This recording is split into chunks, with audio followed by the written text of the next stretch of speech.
2 veces. Aquí está.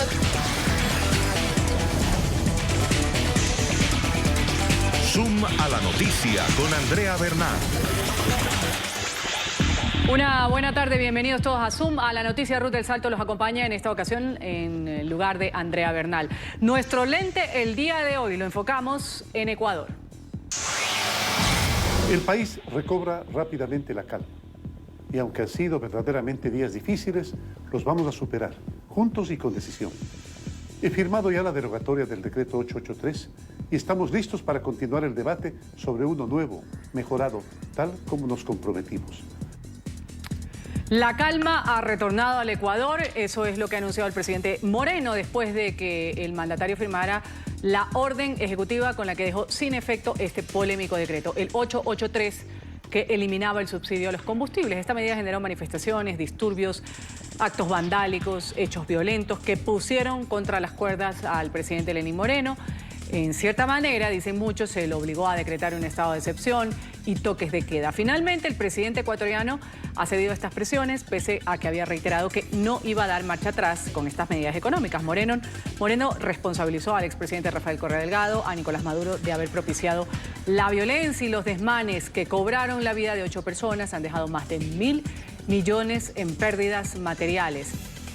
Este presunto complot es abordado en una sesión extraordinaria que se lleva a cabo el día de hoy en La OEA. Hizo lo correcto el presidente Lenín Moreno al derogar el decreto que eliminaba el subsidio a los combustibles. Vamos a saludar inmediatamente a nuestros invitados en Suma a la Noticia.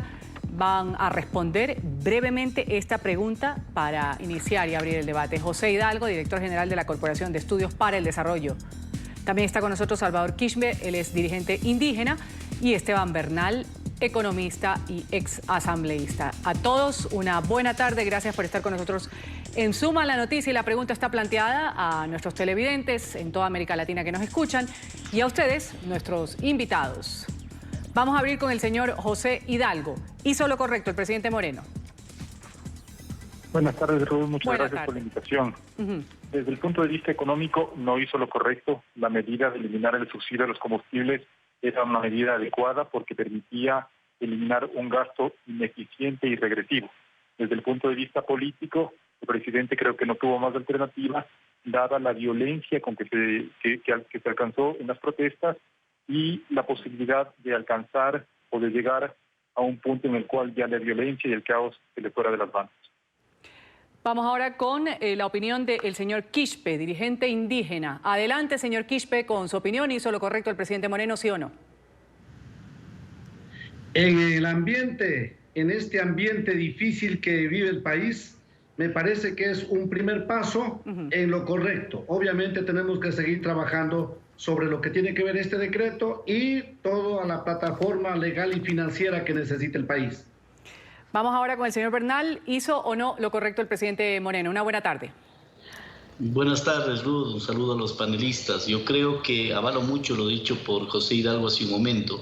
Políticamente era contra las cuerdas y creo que tomó una decisión adecuada para la paz del país. Pero en términos económicos creo que tuvimos un enorme retroceso que será analizado a lo largo de este programa con elementos y con datos que lo podremos poner para el análisis de la ciudadanía. Retroceso. Justamente esa es la palabra que vamos a tratar de despejar. Ustedes quienes opinan que algunos dicen no hizo lo correcto, el señor Quispe decía sí hizo lo correcto, hay que trabajar sin embargo con una hoja de ruta. Y usted que está diciendo era adecuado dadas las condiciones que se prestaban. Ecuador retornó a la tranquilidad luego de que el presidente Moreno, como lo hemos dicho, dejara sin efecto este decreto que eliminaba el subsidio a los combustibles. Pero ¿cuál es el balance que han dejado estos 11 días de paro nacional? La Defensoría del Pueblo ha reportado 8 muertos, 1.340 heridos, además 1.419 detenciones. Entre ellas se habla de extranjeros, 54 personas extranjeras. Tras casi 2 semanas de huelga y de disturbios, las pérdidas económicas son abismales. El Comité Empresarial Ecuatoriano estima en 1.500 millones de dólares, un monto que superó en 11 días lo que el gobierno pretendía justamente ahorrarse en un año. Y vamos a recordar inmediatamente cuál fue la medida que desató esta ola de protestas. Se trató del decreto 883, contemplaba la eliminación del subsidio a los combustibles. Al aplicar esta medida, el gobierno de Lenín Moreno, justamente, lo decíamos hace un momento, para ponerlo en contexto, buscaba ahorrarse alrededor de 1.300 millones de dólares al año. ¿Qué pasa? Tras entrar en vigor, los precios de los combustibles, por supuesto, se incrementaron hasta en un 123%. La cotización del galón americano de diésel pasó de 1.03 a 2.30 dólares y la gasolina extra, la más usada en el país, de 1.85 a 2.39 dólares. El acuerdo entre el gobierno de Lenín Moreno y el movimiento indígena ecuatoriano puso fin a casi 2 semanas de tensión. Los indígenas que se encontraban en Quito protestando contra la eliminación de subsidios a combustibles que el gobierno había pactado con el Fondo Monetario Internacional a cambio de créditos por 4.200 millones de dólares, comenzaron a retirarse este martes. Esto luego de que el mandatario firmara la orden presidencial para derogar el controversial decreto 883. He firmado ya la derogatoria del decreto 883 y estamos listos para continuar el debate sobre uno nuevo, mejorado, tal como nos comprometimos. El diálogo sigue, y sigue con todos los sectores que tengan decisión y buena voluntad. Las demandas presentadas en esta jornada de lucha deben cumplirse. Ni un milímetro atrás, compañeras y compañeros. Estamos a expectativas, todo el país está a expectativas, que salga ese decreto que deroga definitivamente el 883. Los indígenas, quienes lideraron las protestas, representan 25% de los 17.3 millones de habitantes. El Ministerio de Educación anunció que se reanudan las clases este martes en todo el territorio nacional. Las actividades escolares se encontraban suspendidas desde el 8 de octubre. A pesar de los incalculables destrozos en las calles e instituciones gubernamentales, la situación comienza a estabilizarse. Cuadrillas de voluntarios, incluidos indígenas y estudiantes, se sumaron a los equipos de limpieza para retirar los escombros y la basura. Por su parte, el secretario general de la Presidencia, José Augusto Briones, informó que el Ejecutivo contempla suscribir un nuevo decreto relacionado con la focalización y racionalización del subsidio a los combustibles. Entre tanto, el Consejo Permanente de la Organización de Estados Americanos se reúne en una sesión extraordinaria para evaluar justamente lo que ha ocurrido en estos días en el Ecuador. El canciller ecuatoriano, ahí en pantalla, José Valencia, denuncia en la OEA un intento de alterar el orden democrático. En días anteriores ya el presidente Moreno había denunciado a la Comisión Internacional que detrás de estas violentas protestas había un plan para desestabilizar a su gobierno. Culpó directamente a su antecesor, el expresidente Rafael Correa Delgado, y también decía tiene el apoyo irrestricto y financiero de Nicolás Maduro desde Venezuela. Produce especial preocupación para el Ecuador el pronunciamiento en apoyo de la acción violenta por parte del jefe de las FARC disidentes, que ha retomado las armas en Colombia. Asimismo, nos preocupa la detención de ciudadanos venezolanos en el país en actos de violencia en las manifestaciones. Rechazamos el pronunciamiento de un alto funcionario del régimen del señor Maduro apoyando la, cito, rebelión en Ecuador. Fin de la cita. Entonces, ante las diferentes respuestas que han dado nuestros panelistas con respecto a la pregunta que se la seguimos trasladando a nuestros televidentes, si hizo lo correcto el presidente Moreno al derogar este decreto que eliminaba el subsidio a los combustibles, voy a empezar preguntándole al señor Salvador Quispe, dirigente indígena, ¿qué se pudo haber hecho mejor? Su respuesta hace un momento fue sí, pero ahora hay que trabajar en una situación, en una hoja de ruta para llevar a mejores días al Ecuador después de este desastre que han sido los 11 últimos. ¿Qué pudo haber hecho mejor el presidente Moreno en esta negociación con la CONAI, la Confederación de Organizaciones Indígenas? Sí, insisto, hizo bien en las circunstancias, pero lo que tenía que hacer mejor es desde hace por lo menos un año atrás. Se habla mucho de los subsidios que distorsionan la economía nacional en relación a los subsidios de los combustibles, pero no se dice nada por parte de quienes critican, y con razón, la distorsión del subsidio de los combustibles. No se dice nada, por ejemplo, en relación a la Ley de Fomento Productivo que se aprobó y entró en vigencia en agosto del año 2018 y que ha permitido un subsidio no de 1.300 millones de dólares, le ha permitido un subsidio de 4.500 millones de dólares a los grandes empresarios quienes no pagaron sus impuestos, sus intereses, sus multas. Estas cosas es lo que tenemos que corregir. Y como esto podría hablar del mundo petrolero, podríamos hablar de los contratos para el servicio de telefonía celular, podríamos hablar del mal gasto o no uso del gas que se está quemando por no hacer inversiones en ese campo y no aprovechar. Así es que hay mucho más que hacer frente a la economía nacional, no solamente en relación a los subsidios de los combustibles. Hay que hacer más, algo frente a la economía nacional, plantea el señor Quispe. Vamos a preguntarle a José Hidalgo, justamente director general de la Corporación de Estudios para el Desarrollo y economista. Además, ¿coincide usted con la visión que tiene el señor Quispe? ¿Qué se pudo haber hecho mejor? No. ¿Tiene algo que argumentar? Sí, Adelante. Primero decir que ya se está repitiendo mucho esto de la condonación de 4.500 millones. Esa cifra no es real. Primero que lo que hubo fue una amnistía tributaria. El señor Quispe está confundiendo la Ley de Fomento Productivo con la amnistía tributaria. En la amnistía hubo un perdón, por decirlo de algún modo, de intereses y multas a empresas, en su mayoría pequeñas y medianas, que tenían procesos judiciales con el Estado. Entonces no hubo ningún perdón en el capital, no en los intereses y las multas por 1.300 millones, sino por 4.500. Respecto a los subsidios, ocasiona una distorsión enorme en la economía. Permítanme, Ruth, darle simplemente un par de cifras de un estudio que el BID publicó a mediados de este año.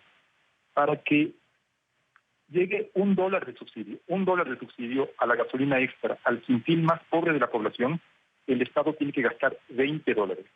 En el caso del diésel, para que llegue $1 de beneficio al quintil más pobre de la población, el Estado tiene que gastar $9. Entonces, estamos hablando de un subsidio que no simplemente es regresivo en el sentido de que favorece en mayor medida a sectores no pobres de la población, sino que también constituye un uso sumamente ineficiente de los escasos recursos públicos con el Ecuador. En ese contexto, yo creo que lejos de la posición intransigente que mostró el movimiento indígena durante las protestas, que a su parte que por su parte también dio lugar a tantas manifestaciones de violencia, podría haberse sentado el movimiento indígena a negociar las compensaciones que permitieran el incremento que en los precios del consumidor iba a generar el alza en el precio del diésel principalmente, fueran compensados en la población más pobre a fin de evitar un deterioro en las condiciones de vida. Señor Quispe, ¿ustedes fueron intransigentes? ¿Cree que hubo intransigencia en lo que sucedió en Ecuador con respecto a las protestas y después al acuerdo? Bueno, esos son los términos que han utilizado quienes miran mal la presencia de los indígenas en Ecuador. No lo ha dicho solamente nuestro compañero de esta conversación, lo han dicho también otros políticos como Nebot, que estorbamos en las ciudades y que deberíamos irnos a los páramos, así es como nos han tratado. Pero nunca reconocen que toda la plataforma legal y todas las decisiones que se toman en el país lo toman de manera unilateral. Jamás se consulta y se recoge en serio las propuestas que damos, no solamente los indígenas. Qué bueno que se reconozca.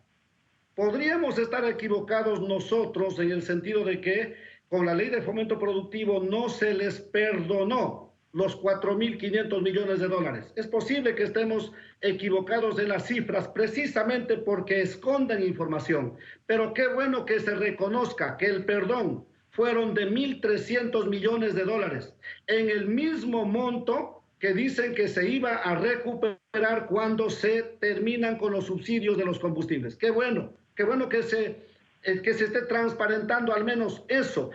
Qué pena que hayamos tenido que llegar a una movilización de las que hemos soportado para recién empezar a saber que se dictaron una ley entre ustedes, los grupos de poder económico, y se hayan perdonado, dicho por usted, estimado compañero de esta conversación, 1.300 millones de dólares. Esas cosas es lo que ha molestado al país históricamente.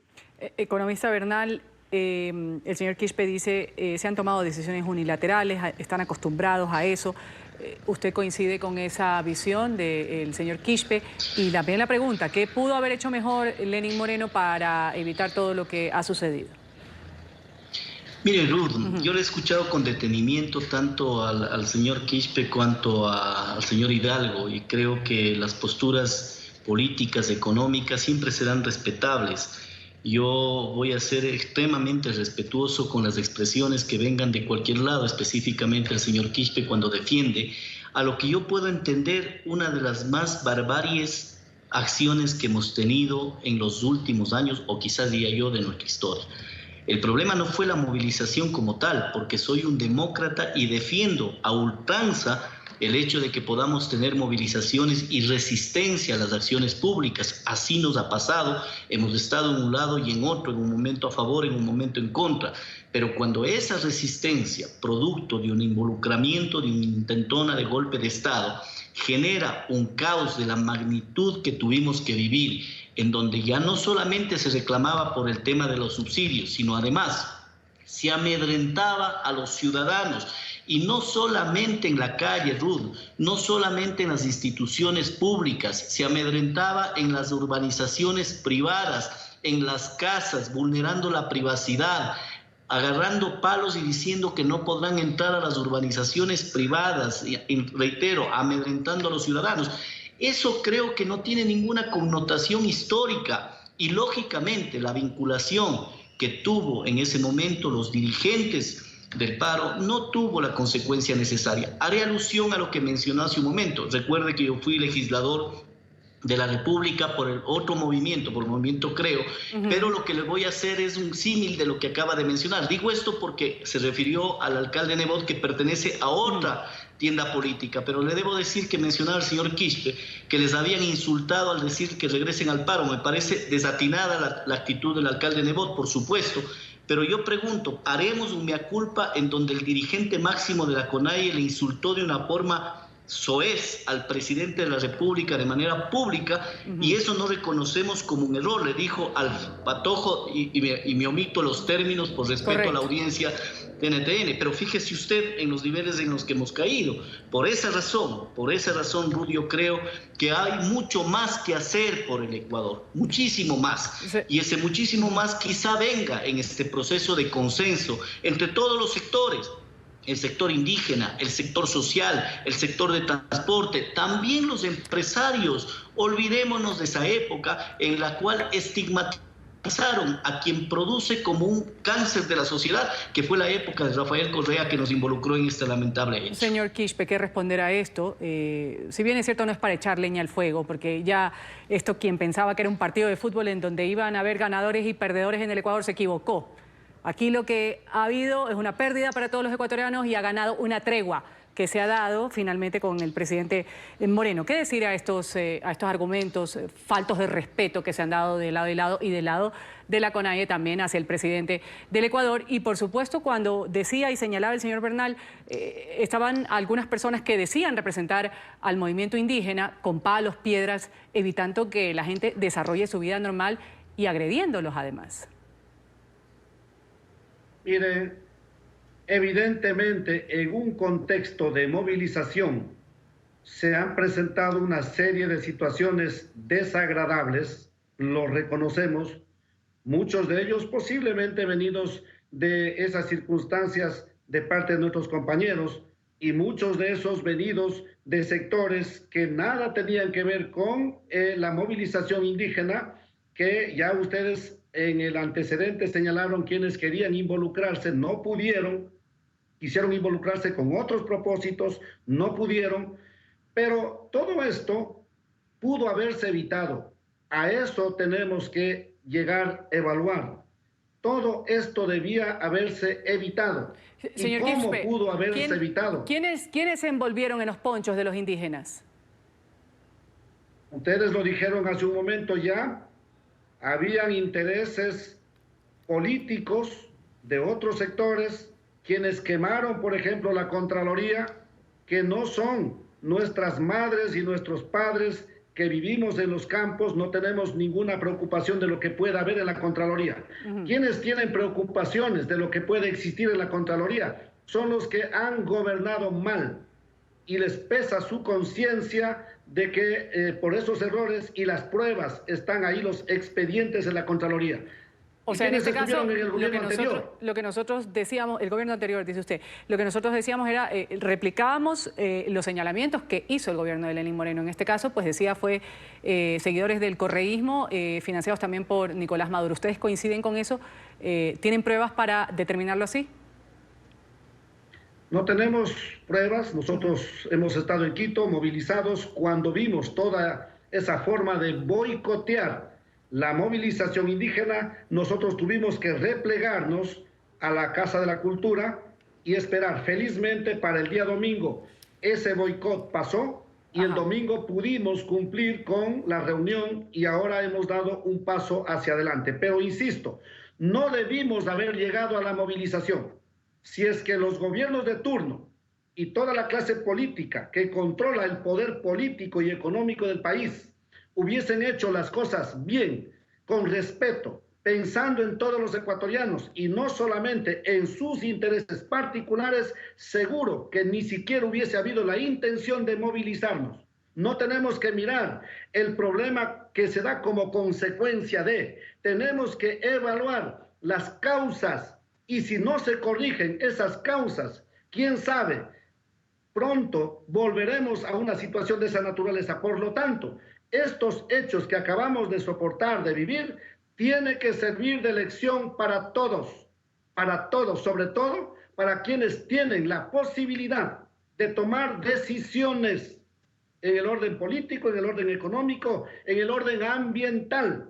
Aquí mucho se habla de los maltratos de estos últimos días. Les invito a mis compañeros panelistas, les invito a pensar cómo se sentirían ustedes cuando les informan nada más que ya se ha entregado su territorio donde ustedes viven para empresas multinacionales mineras sin consultarles a ustedes. ¿Eso trae un buen gusto? A nosotros no nos gusta eso. Se toman decisiones, se entregan nuestros territorios para las empresas mineras multinacionales y luego simplemente vienen y nos dicen esto es así y punto. Jamás nos consultan. Estos son los garrotazos duros que soportan los pueblos indígenas y de eso nadie quiere tratar. Y voy a tomar su pregunta para abrir la siguiente ronda de debate con los dos panelistas que están también integrando este debate en Suma la Noticia. ¿Cómo se sienten que hayan entregado el territorio para dárselos a empresas mineras? Es lo que afirma el señor Quispe. Se lo vamos a replantear inmediatamente a nuestros panelistas y a ustedes. Sean parte del debate y, por supuesto, su opinión es importante. Hizo lo correcto el presidente Lenín Moreno al derogar el decreto que eliminaba el subsidio a los combustibles. Lo pueden hacer bajo el hashtag SumEcuador. Vamos a una pausa.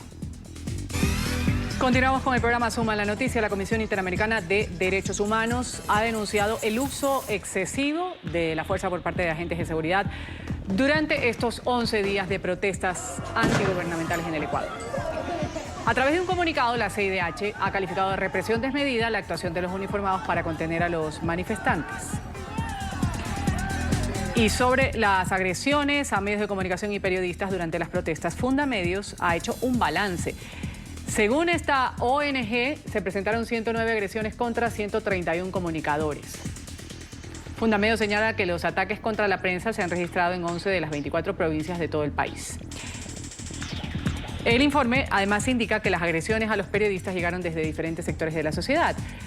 51 oportunidades o ocasiones, los agresores fueron los manifestantes, 36 ataques llegaron por parte de la fuerza pública, 18 por parte de desconocidos. En 2 casos más, la agresión llegó desde el Estado y en otros 2 fueron responsables los ciudadanos. Fundamedios también ha discriminado los datos por el tipo de agresión, 59 agresiones físicas, 11 de tipo verbal. También se registraron 8 detenciones en 10 ocasiones. Se impidió la cobertura de la noticia. Además, en 4 casos hubo equipos a daños de transmisión y 17 agresiones más no especificadas. La ONG también ha registrado que durante las manifestaciones hubo 20 ataques a medios de comunicación. 3 de ellos fueron objetivo de los manifestantes en una ocasión, mientras que 6 periodistas fueron agredidos en 2 ocasiones. Seguimos aquí dialogando con José Hidalgo, director general de la Corporación de Estudios para el Desarrollo, economista además, Salvador Quispe, dirigente indígena, integrante de la Comisión Política de la Confederación de Nacionalidades Indígenas, y Esteban Bernal, economista y ex asambleísta. 400 comunidades en la provincia de Bolívar, en el Ecuador, se declararon en alerta hace unos meses ante la concesión minera en sus territorios. Según el movimiento indígena y campesino de esta provincia, la provincia de Bolívar, que está localizada en la Sierra Centro del Ecuador, más de 160.000 hectáreas se habrían entregado a las empresas asiáticas para exploración y explotación minera. Ya quienes integraban el movimiento indígena en estas provincias decíamos, vamos a reclamar porque esto no es justo, se está entregando nuestro territorio a estas empresas mineras. Lo decía hace un momento el señor Quispe y planteaba la pregunta, ¿cómo se sentirían que se entregue su territorio para este tipo de actividades a empresas mineras? Se lo pregunto al señor Hidalgo, a ver qué nos responde, y la misma pregunta le voy a trasladar al señor Bernal, también para que nos argumente su opinión. Adelante, señor Hidalgo. Bueno, gracias, Ruth. Solo como para que quede claro, no sé cómo se vinculó mi declaración de que el movimiento indígena fue intransigente con esa declaración tan desafortunada del alcalde Nebot, con la que yo no estoy de acuerdo, sobre que los indígenas deberían permanecer en el páramo. Entonces me parece que hay que dividir las aguas claramente para no unir una cosa con la otra. Respecto a los 1.300 millones que se habrían condonado procesos judiciales que tenían algunas empresas también pequeñas y medianas con el SRI, es un monto de una sola vez, mientras que el ahorro del subsidio es un ahorro que se generaría año a año porque se trata de un cambio estructural. Y en ese contexto, y ya para entrar a la pregunta, sí llama la atención que el movimiento indígena y movimientos ecologistas defiendan o estén en contra, de una medida que eliminaba el subsidio a los combustibles fósiles y por lo tanto iba en contra del extractivismo, y a su vez se muestran contrarios al extractivismo. Me parece que es una posición totalmente incoherente querer tener combustibles fósiles baratos y oponerse al extractivismo. Respecto puntualmente al sector minero, es evidente, y en el Ecuador así lo obliga la Constitución, que para el desarrollo de ese tipo de proyectos tiene que haber una consulta previa con las comunidades afectadas. Eso me parece que es un mandato no solo ético, sino que también está, como digo, enmarcado en la Constitución, y que obviamente se tiene que tomar en cuenta la voz de las comunidades que se van a ver afectadas una vez que, si es que se encuentra un potencial minero en cierta zona del territorio nacional, hay comunidades que obviamente se pueden ver afectadas. Me parece que lo evidente es que no se pueden desarrollar proyectos mineros en zonas, por ejemplo, de recarga hídrica. En eso estoy seguro que estaremos de acuerdo con el señor Quispe, pero sí creo que tratándose de un país como el Ecuador, con enormes necesidades para su población, con gastos de educación, salud y seguridad que deberían seguir creciendo en relación al tamaño de la economía, tampoco me parece lo prudente o lo justo para el desarrollo de toda la economía dejar enterrados esos recursos que podrían marcar un antes y un después en el desarrollo nacional. Entonces, si bien hay que tomar en cuenta la opinión de las comunidades, para lo cual existe una consulta previa, y obviamente tratar de moderar los impactos ambientales y tratar de compensar a las comunidades que se van a ver afectadas, no creo que sea una posición ética tomando en cuenta las necesidades del país, dejar enterrados los recursos que podrían ser explotados. Vamos a darle paso inmediatamente a Esteban Bernal, economista y exasambleísta. Mire, Ruth, yo creo que le escuché con detenimiento las preocupaciones ambientales que tiene el señor Quispe y todo el sector indígena, y creo que todos los que tenemos un concepto y un criterio ambiental. Yo suscribí un acuerdo previo a ser candidato a asambleísta por mi provincia de La Suaire, no minería en los páramos, no minería por encima de los 2.800 metros sobre el nivel del mar. Yo también soy partícipe, soy ambientalista, también creo que no podemos, no solamente el territorio de propiedad de tal sector, creo que la ciudadanía en general, por ejemplo, los páramos de nuestra provincia, alimentan de agua a nuestra gente, a nuestra población. Nadie con la mediana sensatez podría ir en contra de esa defensa. Sin embargo, creo que también debemos buscar los paliativos y los mecanismos, porque hay que recordar algo que es fundamental en el tema ambiental. La gran minería hace tanto daño como la minería informal que está proliferando en ciertos sectores, en donde hay liderazgos también de ciertos políticos de sectores indígenas que llevan adelante este proceso. Y eso obviamente hay que controlarlo, porque si tenemos una política clara de no minería en los páramos fundamentalmente, tenemos que hacerlo en todo ámbito, porque lo otro también genera grados delincuenciales, como por ejemplo ha pasado en Buenos Aires, en Imbabura, en donde ya ni el ejército, y se ha vuelto incontrolable esta relación ambiental versus minería. Sin embargo, más allá de ello, yo creo que lo que invita en este momento el Ecuador, lo que requiere el Ecuador es que nos unamos. Usted partió bien, Ruda, un principio manifestando, si bien las diferencias persisten, creo que el objetivo futuro que debemos tener los ecuatorianos, desde el presidente de la República hasta cada uno de los ciudadanos comunes y corrientes que aportamos a este país desde cualquier ámbito, debemos volvernos a unir. Unidos basados en ¿qué? En no amenazas externas, en no conflictos que nos lleven a generar un daño perverso para nuestras futuras generaciones. Y usted dice, habla de unidad, el presidente Moreno lo decía, ha vuelto la paz al país. Hay quienes lo escuchan con cierta, pues, incredulidad, si se puede decir, escepticismo, esa es la palabra, escepticismo. Porque la paz se construye en base a la justicia, con reclamos sí, con protestas también, porque uno tiene que ser democrático, y más aún si estamos hablando del Ecuador, donde se supone hay democracia. Sin embargo, mientras en Ecuador, dicen muchos, sea un país en donde reina la impunidad, en donde hay piedras, en donde hay fuegos, hay retenciones, hay balas, hay abuso policial, pues no se puede hablar de una paz absoluta. ¿Cuál es su opinión al respecto con la paz? Particularmente esta palabra que tanto requerían los ecuatorianos, 17 millones de personas, hablando los del un bando o los del otro bando. Señor José Hidalgo.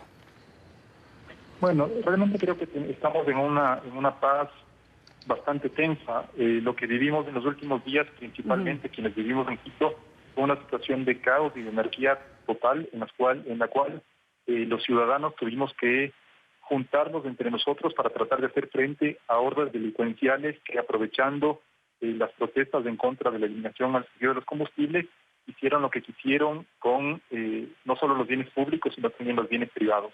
Entonces, obviamente, no desconozco que hubo represión policial excesiva en algunos casos, pero tampoco hay que desconocer el nivel de violencia y de anarquía al que se llegó de parte de, en menor medida, del movimiento indígena. En eso reconozco lo que ha dicho el señor Quispe, que seguramente la mayor parte de la violencia no vino del movimiento indígena, pero el movimiento indígena se mantuvo en protesta, sabiendo que esta protesta estaba siendo utilizada por intereses políticos para generar caos y un ambiente de golpismo en el Ecuador, en lugar de replegarse y sentarse en una mesa de diálogo y mostrar la posición intransigente de la que hablé antes. Entonces creo que estamos viviendo una paz bastante tensa.